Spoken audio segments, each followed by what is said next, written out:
Welcome to the second episode of our new podcast, Hoop HR Highlights. Just to introduce myself, in case this is your first time listening, I'm Emily Summerhayes, one of the directors at Hoop Recruitment. This is the second in the series of our HR highlights that we are bringing to you, where we're talking to industry experts about anything HR or recruitment related. In our first episode, we were joined by Kath Day, Senior Talent Partner at the ONS, where she showed some invaluable insights into the interview process in the civil service. For our second interview today, I'm absolutely thrilled to be joined by Louisa Neale. Louisa is the Head of People and Culture at the Office of the Future Generations Commissions for Wales, or Future Gens as I'm going to refer to it today because it's a bit of a mouthful.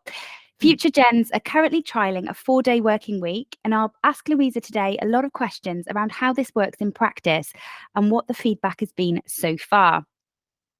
Louisa has worked in the HR profession for over 20 years and is a real advocate of the 4-day working week. Louisa's a busy mum of 2 who spends a lot of her spare time on the rugby and athletics pitches with her boys. I've worked with Louisa for about 10 years and I've supported her in the past with some recruitment. And I can say that Louisa is a truly inspirational leader who knows her stuff, and she's a real champion of developing people and coaching. She's also partial to a cocktail or two, so we do get along very well, don't we, Lou? We do indeed. So, firstly, Lou, can you tell me a little bit about Future Gens and the role that you play there as lead change maker? Yeah, absolutely. Thanks, Em. It's great to be here. Happy for you to call me Lou throughout this podcast, because the only people that call me Louisa are generally my parents, and I always feel like I've been naughty and I'm being told off. So yeah, the Future Gens Commission was set up over 7 years ago, following some groundbreaking legislation, the Wellbeing of the Future Generations Act, 2015, I think it was. And our role is we effectively support public bodies, and we work across the public sector to try and encourage thinking beyond the short term and more about the long-term impact of decisions that will affect our future generations. We've got an absolutely huge brief. We're involved in transport, we're involved in skills, curriculum, universal basic income. We've recently launched a report on cost of living recommendations, and it's an open door with the private sector as well. Actually, there's lots and lots of private sector organisations who have the appetite to work with us. Football Association Wales have recently launched their corporate strategy with the wellbeing goals as at the heart, and we've done some work with Bluestone and the Principality. So there's lots of private sector organisations interested in the Act. But we officially support around 44 public bodies. That will soon it's looking likely to increase over the next couple of years. So in terms of my role, I'm effectively head of people and culture. So we're in terms of our workforce, we're a workforce of around 30. So I have all of the usual responsibilities of head of people and culture. So oversight, making sure our learning and development offer is progressive and supportive, ensuring that we recruit and we attract and we retain, and also that our organisational culture is really progressive and a wonderful place to work. But beyond that, I also have a little bit of an external brief these days for my sins. We're here today talking about the 4-day working week, and I launched the 4-day working week report earlier on in the year. And I also appeared at the Senedd committee talking about the benefits of the 4-day working week. So I'm on a bit of a mission to try and roll this out across Wales and certainly the Welsh public sector. So my role is two-facing, internal and external, which is really exciting and quite new and unique from a traditional sort of HR role. Honestly, that's amazing. And I think you're definitely the best placed person to talk to us about it here. So today we're here to talk about the 4-day working week trial. The official UK pilot started in June, and I think about 60 firms have taken in part in that. But from our conversation, I understand that Future Gens actually introduced your pilot well before the UK trial was launched. So can you tell me a bit about why Future Gens, first of all, decided to pilot this? And I guess who was the driver behind it all? Yeah, absolutely. So the trial, I believe it was a little bit before my time of joining Future Gens, it came out of a wellbeing huddle, which is something that is in operation within our workforce. Well, meets, I think it's every 2 months. Mm-hmm. And it was an idea that came from the staff group really at that time to help with screen time. It was right in the heart of COVID. We've got a lot of parents working with us, and it was to try and alleviate some of that screen time, some of that digital well-being. How can we look to do things differently? Also, we were well aware of the some of the global pilots there. Organisations, the UAE had done work around this area, also Sweden, Iceland. So there were lots of international organisations that we were already aware of and in contact with, who successfully either fully embedded the 4-day working week, or were in the process of doing so. So the office at that time thought, well, let's give it a go. And that's really how it came about. That it didn't necessarily come top down from the leadership team. It was an idea that was very much on board from the wellbeing huddle and the workforce itself. So that was sort of how it was born. We also commissioned a piece of research work with an organisation called Autonomy, and they are the leaders of the UK global trial and the 4-day working week UK trials. So we were already working with Autonomy on the wider picture, the external picture, and as a consequence of that, we knew that we needed to have a look at what that meant for us. So that's how we initiated the trial within FGC. And how long have you been piloting it now? I think it was early 2020, so it's coming up to 2.5, nearly 3 years. So I'd probably say it's no longer considered a pilot, I suppose, for us.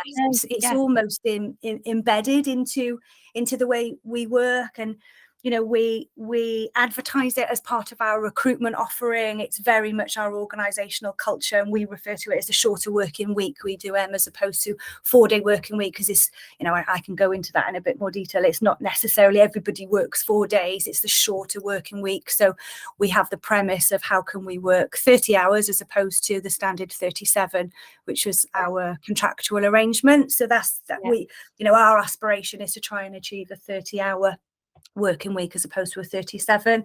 We're generally broadly really successful, but there will be times when that isn't possible. There'll be pinch points throughout the year where that isn't always possible. For example, we launch a Future Generations report, I think back about 6 to 9 months ago, when that was a massive mission and everybody in the organisation is involved in that. And there were a couple of weeks where it wasn't actually that possible for a 30-hour working week to be achieved because of the demands of getting that very public report out of the door. But everybody knows that, and it's about flexibility for us and give and take, and that's how we operate. That's our culture. And I guess that's really important, isn't it? I suppose with anyone that's looking to trial this, is that culture. It needs to be one of trust, and it needs to be one of that everybody's working together. So that, like you said, then if you suddenly do need to say, right, this week, it's just not going to be possible, that people do understand that, and there's not the kind of barriers against it. I suppose I was going to ask you, and you've covered a little bit there, but maybe how it does work in practice. So it's a 30, so you're trying to, I suppose, condense everything into a 30-hour week as opposed to a standard 37. How does it work in practice? So this is actually sort of altered and evolved, since we piloted it. As I said, we very much have the aspiration of a 30-hour week, and what that originally looked like was a 6-hour working day. So as I said, this was the height of COVID times, a lot of digital meetings. We still have those because of hybrid working, but you'll remember the intensity of that time, particularly trying to homeschool. So the original idea was around a 6-hour day, and the initial structure of the working day was roughly, very, very roughly speaking, around 10 till 4. That was sort of the way of working for several months, and then we had a bit of a review. Is this still fit for purpose? And we've sort of evolved to not only meet the business needs, but certain individuals in the organization have said, it doesn't quite work for me. I would like to take a day off and actually do my 30 hours over for 4 days, as opposed to doing 5 days, 10 till 4. So we've got a hodgepodge of arrangements that work both for the organization and work for individuals. So myself, for example, when I first joined the organization, I was doing a sort of that 6-hour day over 5 days. And as my complex life of ferrying my children to athletics and everything, I reassessed, what I needed and wanted, and had some conversations with Sophie as a commissioner. And I actually do Monday, Tuesday, Wednesday, and Friday. So I have a Thursday off. That works for me. So I do my 30 hours in the longer, over the longer periods, not 10 till 4. But that's my choice, and I have a Thursday off. And as there's other individuals, as we've evolved and reshaped this, who have different days off over the week. But there are also individuals that still work or have a preference to work 5 days, but those shorter working days. So we've really tried to reassess and have ongoing open dialogue, over the last 12 months. It's not, well, this is what we've started with, so this is what we're sticking with, and there's no choice. This is really about what works for the organization, based on the work, the work demands and the work needs, but also what works for people's lives. One of our values is actually love work, get a life, and that's across a lot of our policies and sort of frameworks. We've got an anytime, anywhere working policy, and that's the sort of opening statement: love work, get a life. So we've pretty much evolved it and reshaped it over the last 12 to 18 months. And as I said, it's not always possible to fulfill that, but it's really important that that aspiration and that, I suppose, almost permission is there. Leaders are expected to work in this way, as is everybody else in the organization. So it's a real open culture and encouragement that we've all got a commitment to have a really good balance. Brilliant. So different people then may have completely different working patterns to somebody else within that team, and it does depend on the individual. Yes. Yeah. And then could somebody change that over a 12-month period? Yeah, absolutely. We don't, it's not a contract. We don't have a contractual, our contracts still say 37 hours. So I think how we've worked this is more, this is an aspiration, and this is a gift for, from the organization to its colleagues, effectively. So yeah, I've had conversations over the last 2 months where an individual did want to change their working pattern because the day off that they'd chosen 12 months ago wasn't workable for them.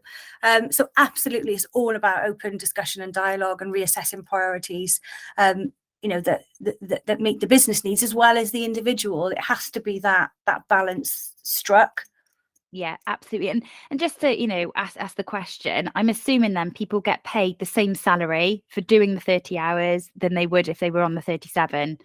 They absolutely do. And for us, that's absolutely the ethos of the shorter working week. We're seeing positive impacts on reduced sickness absence, improved well-being, better productivity.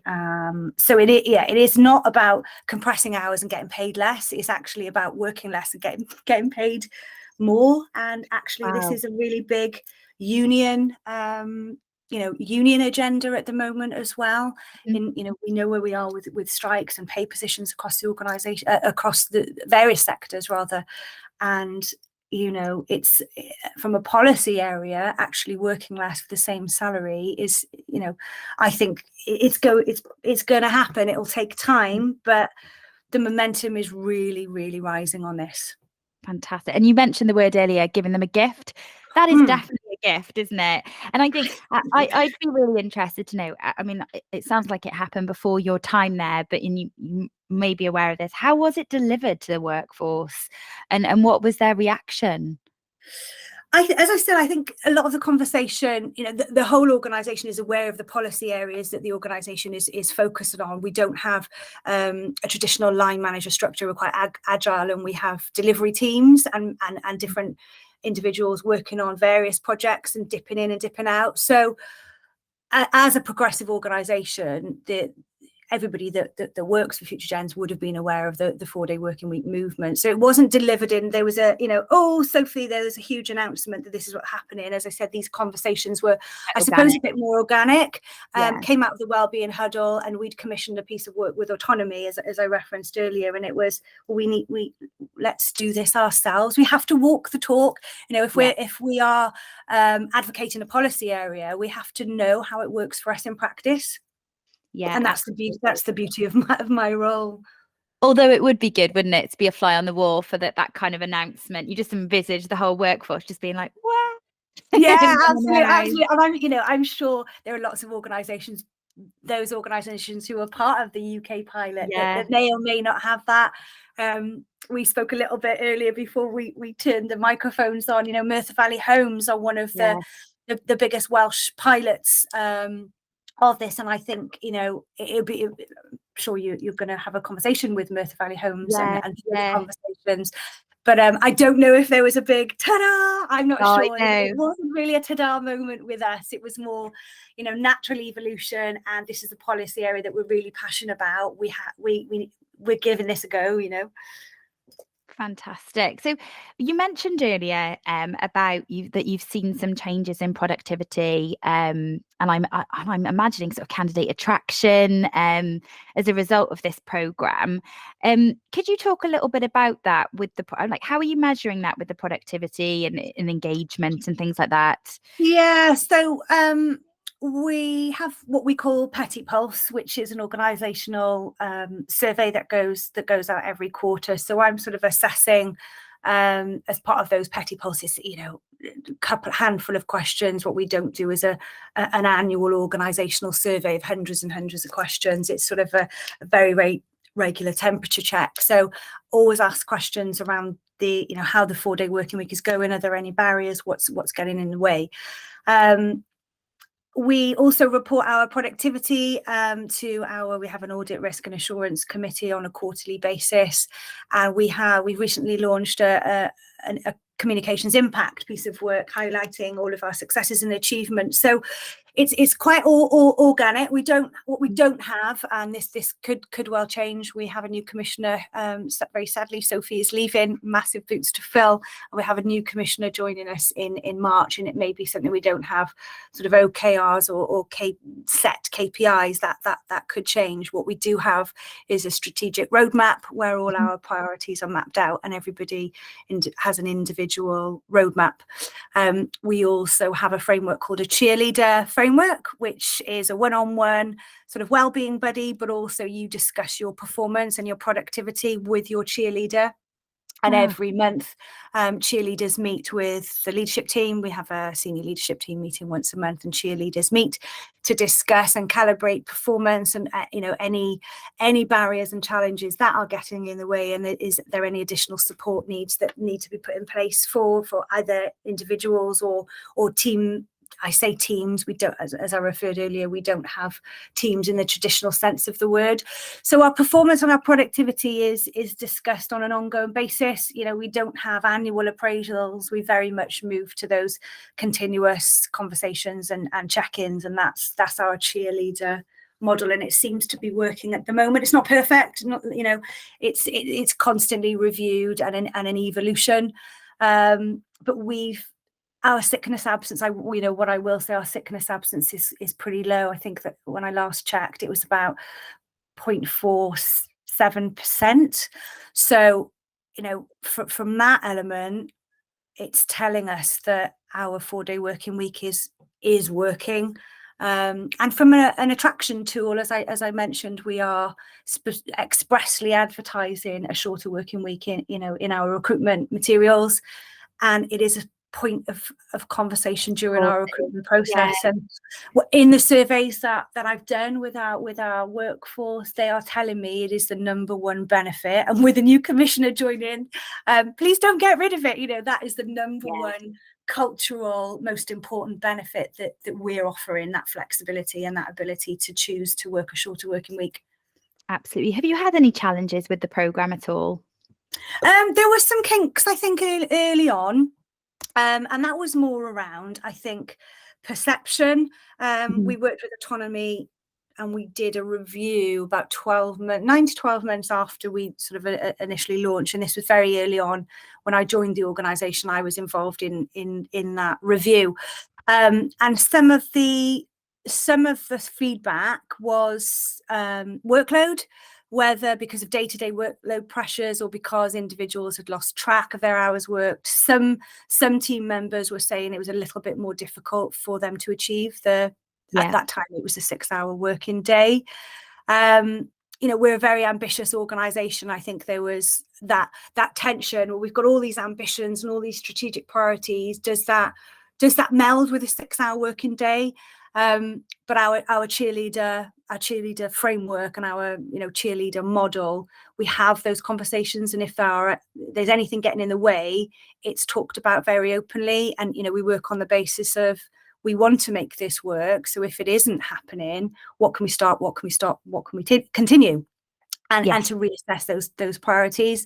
I think the other challenge that we had early on was a perception, I think, we've got some part-time individuals, and I think there was a little bit of confusion in the early days about what does that mean for me as a part-timer? Do I get the benefit of this? And that was, I think, more about our communication. Absolutely, this absolutely applies in the same way to full-time colleagues as it does to part-time colleagues. So there's a proportionate reduction, and I don't think that was well enough communicated in the beginning. And the final observation, which probably a lot of organizations or a lot of leadership teams, some of the leaders weren't actually living and breathing this themselves. And leaders had to really take a long, hard look at their own working practices and working habits, because you're a role model. So if you're not doing it, it's unlikely that the rest of the workforce are going to sort of get on board. So as a leadership team, we had to ask ourselves some quite hard questions. What's getting in the way of me doing it? What's my role here, and how can I create an environment where this is possible for my own life? And we seem to have ironed some of those niggles out now, I think, but it was really helpful to do that review sort of partway through, and not just look through rose-tinted glasses. Oh, this is great. Actually, they be very honest with ourselves. There were a few kinks that we needed to iron out. Did you have to, when you communicated it first, I know you said it was an organic growth, but I suppose there had to be that contingency that if it really wasn't working, you could then return to a 5-week pattern. I know you mentioned earlier that it's contractually everybody is still under a 37-hour a week contract. So how was that communication, put across to the workforce? It was a very open conversation that this is a pilot, and it will it will be determined by the success or otherwise, like any pilot is, and we would have to review the workability and the feasibility of it.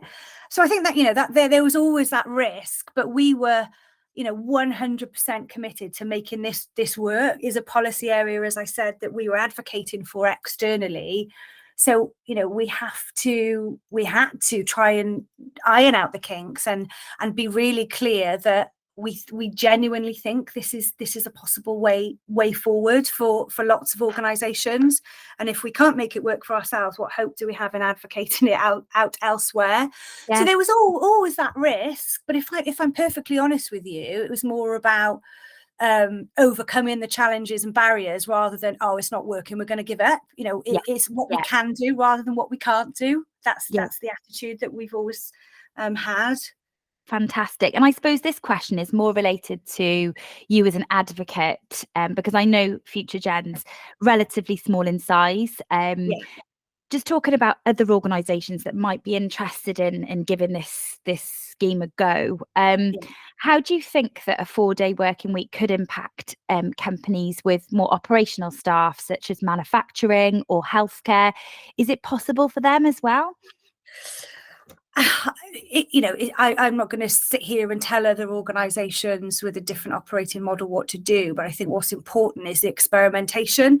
Until you try something, you're just not going to know. I referred to Merthyr Valley Homes earlier. I refer to them because I used to, as you know, I've worked in the housing sector for over 12 years. Housing associations are quite complex organisations. They have a myriad of roles and responsibilities. Merthyr Valley Homes itself has a direct labour unit. They're plumbers, carpenters, repairs individuals. They are part of the pilot. Those, there's probably some similarities there with the customer demand and possible manufacturing environments. So it's more about the art of the possible. And let the workforce shape how it can work rather than a top-down approach. What are the challenges and barriers? How can teams design their own solutions in this respect? You mentioned sort of a healthcare setting. I'm aware of there was a Swedish example in the healthcare system. There was a pilot. There were a number of nurses who went down actually to a six-hour day. I think the results of that pilot showed that there was a small increase in staff costs. That was widely recognised, but that was offset by a wholesale reduction in a sickness absence and actually retention within the healthcare sector in Sweden. So, let's learn from others who have already done this well. Rather than, as I said, start with that position of we can't do this, it won't work, customers will be unhappy. There were the global pilot and the UK pilot. There are loads of different sectors involved. So I'm sure that it is workable. It might not be a panacea and it might not be structured in the same way for every organisation, but until you try something, you just don't know. Yeah. No, absolutely. And what advice, I guess, would you give to any other employers who are interested in trying this scheme? I would probably say start small. I had a conversation with an education setting organisation quite recently, and my advice was, don't start with a huge department of 100 people. I think that's probably quite difficult. Start with a small sample of teams or team and really design the parameters, but have the workforce design the solutions rather than impose from a leadership team, well, this is how it could work. What steps can we take as a team to make this work? What will get in the way? How do we want to shape this? So really, a workforce-led approach rather than a leadership-led approach. That's what I would start with, but start small. Have those ambitions, but start small. Continuously review, continuously monitor, and reshape and accept that things might look differently at the end than they did at the beginning. Yeah, fantastic. That's really, really good advice. And you mentioned earlier about sort of case studies and things like that around the 4-day working week. If somebody wanted to read up a little bit more about it, where might they find a bit more information? We've got the report that I referred to earlier is on our website. There's lots of statistics in that report. There's loads of information out there. The UK trial, I think the results of the UK trial are due early February. So it's, we're all waiting with bated breath. Yeah. Our consultants, as I referred to autonomy, are telling me that the early indications are that it's successful. And I think it's looking like, I don't know the figures off the top of my head, but broadly, the organisations involved in those trials are not looking to shelve it as a scheme going forward. So there's lots of information out there. But we do have our full report on our website.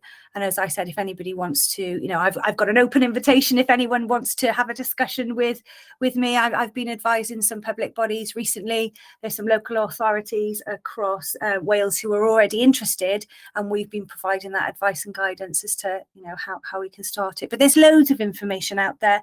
I reference some of the international examples.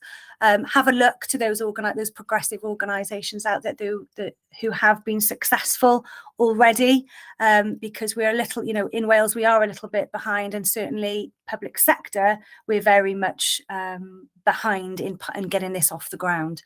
But I am convinced that it's the way forward. Fantastic. Well, thank you so much for speaking to me today. And I'm sure it's been real food for thought for many people. I think if anyone does want further information on the pilot or on sort of the 4-day working week, please get in touch with Louisa or even myself, and I can point you into Louisa's direction. And thank you for listening today. If you want to follow us on Spotify, we do have a Spotify channel, which is Hoop HR Highlights.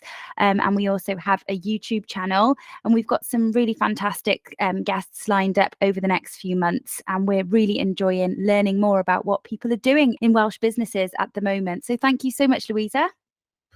Thank you very much for having me. It's been a pleasure as always, Em, and I hope to see you soon. Speak to you soon. Bye. Bye.